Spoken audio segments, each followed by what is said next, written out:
Տեղեկատվական գրոհները Հայաստանի քաղաքացիների դեմ շարունակվում են, հարգելի ընկերներ, դուք էլ նկատած կլինեք, որ ձեր շրջապատում զգալի թվով մարդիկ կան, որոնք դեռևս չեն կողմնորոշվել թե ներքաղաքական զարգացումների համատեքստում, թե աշխարհաքաղաքական զարգացումների համատեքստում, եւ դա զարմանալի չէ, որովհետեւ տարբեր կողմերից քաղաքացիների վրա տեղեկատվական հարձակում է տեղի ունենում, ապա կողմնորոշող տեղեկատվական հարձակում, տեսեք, մի կողմից մենք ունենք Պոլիտիկո թերթը, որը թվում է թե հեղինակավոր թերթը, որը ասում է, որ Հայաստանը եւ Ադրբեջանը ձգտում են ավելի մոտ լինել Եվրոմիությանը, բայց դա այն պարագայում է, որ նույն Ադրբեջանը պահանջում է, որ եվրոպացի դիտորդները հեռանան հայ-ադրբեջանական սահմանից։ Մյուս կողմից մենք տեսնում ենք, որ կա թուրքական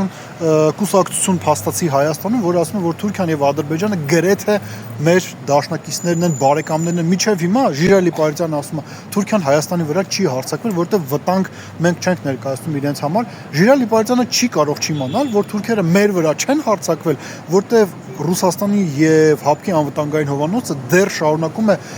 իր ազդեցությունը ունենալ մեր տարածաշրջանում։ Իրականում հենց դրա մասին էր խոսում նաեւ Ռուսաստանի Դաշնության նախագահ Վլադիմիր Պուտինը, որ ՀԱՊԿ գագաթաժողովից հետո ասում էր, որ Հայաստանը դեռ շարունակում է ՀԱՊԿ անդամ մնալ, Հայաստանի դիրքորոշումները եւս հաշվի են առնում ՀԱՊԿ որոշումները կայացնելիս։ Ժիրայր Լիպարյանը, Պոլիտիկո թերթը չեն կարող սա չիմանալ։ Ուղղակի քանի որ իրենք խնդիր ունեն ապա կողմնորոշել քաղաքացիներին, իրենք շարունակում են տեղեկատվական գրոհը քաղաքացիների դեմ։